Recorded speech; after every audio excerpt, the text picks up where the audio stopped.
G7 foreign ministers have said that they have supported humanitarian pauses and corridors in the Gaza Strip, but they've refrained from calling a ceasefire. The G7 group has also said that after the talks in Japan that their support for Ukraine in its war with Russia will not waver. They've called on China to not support Moscow in the conflict. Now, the American Secretary of State Antony Blinken and the top diplomats from the Group of Seven announced a unified stance on Israel's war in Gaza. They have condemned Hamas while supporting Israel's right to self-defense. Antony Blinken was unequivocal in a statement where he said that Israel should not occupy Gaza. The G7 ministers reaffirmed our staunch support for Israel's right and obligation to defend itself and seek to ensure the attacks of October 7th can never happen again in accordance with international humanitarian law.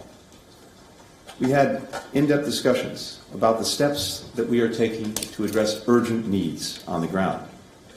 We all agreed that humanitarian pauses would advance key objectives: to protect Palestinian civilians, to increase the sustained flow of humanitarian assistance, to allow our citizens and foreign nationals to exit, and to facilitate the release of hostages. The only way to ensure that this crisis never happens again is to begin setting the conditions for durable peace and security, and to frame our diplomatic efforts now with that in mind.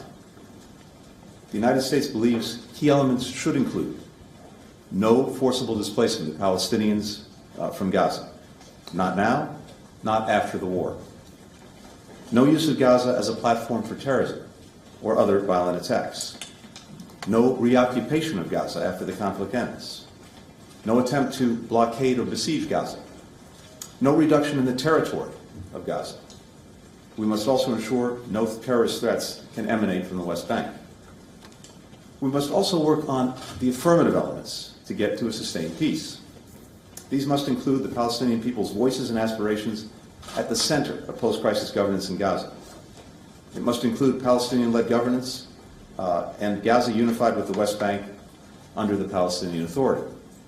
And it must include a sustained mechanism for reconstruction in Gaza and a pathway to Israelis and Palestinians living side by side in states of their own with equal measures of security, freedom, opportunity, and dignity.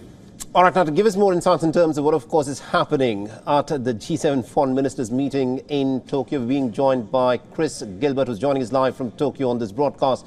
Now, Chris, brings up to speed with what was in fact discussed there, especially pertaining to this conflict that is presently underway between Israel and Hamas.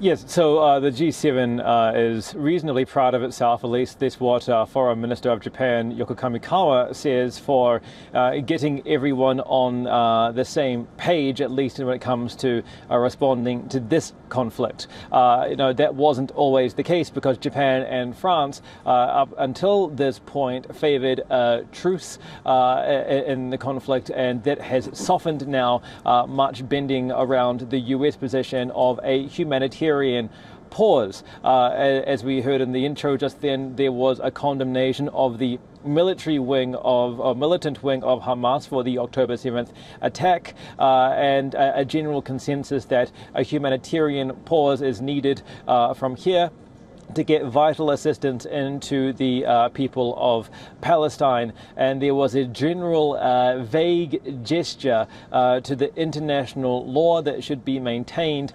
not really any specifics around that coming from Japan's foreign minister anyway, in terms of who is breaching international law and how. Right. And there's also no promises yet that that humanitarian pause is going to come. Absolutely, indeed. And besides the Israel-Hamas war that is presently underway, there's also the Russian invasion of Ukraine. And a lot of experts have in fact pointed out that the American support for the Ukrainians is flagging because the Americans at this moment are distracted with what is happening in the Gaza Strip.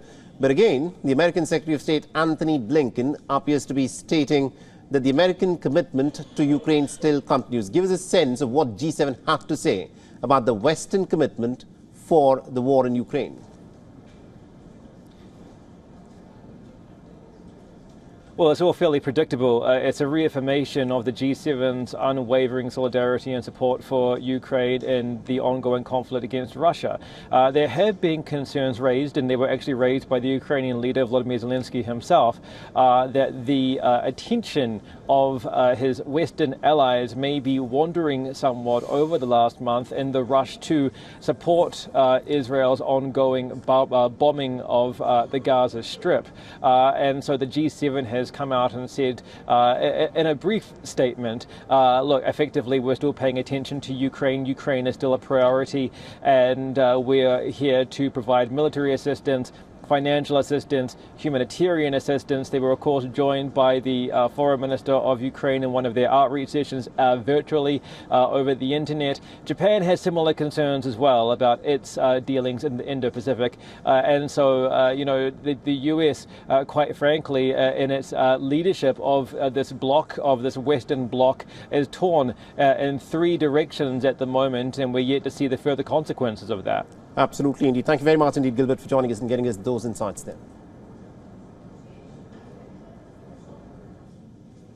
WION is now available in your country. Download the app now and get all the news on the move.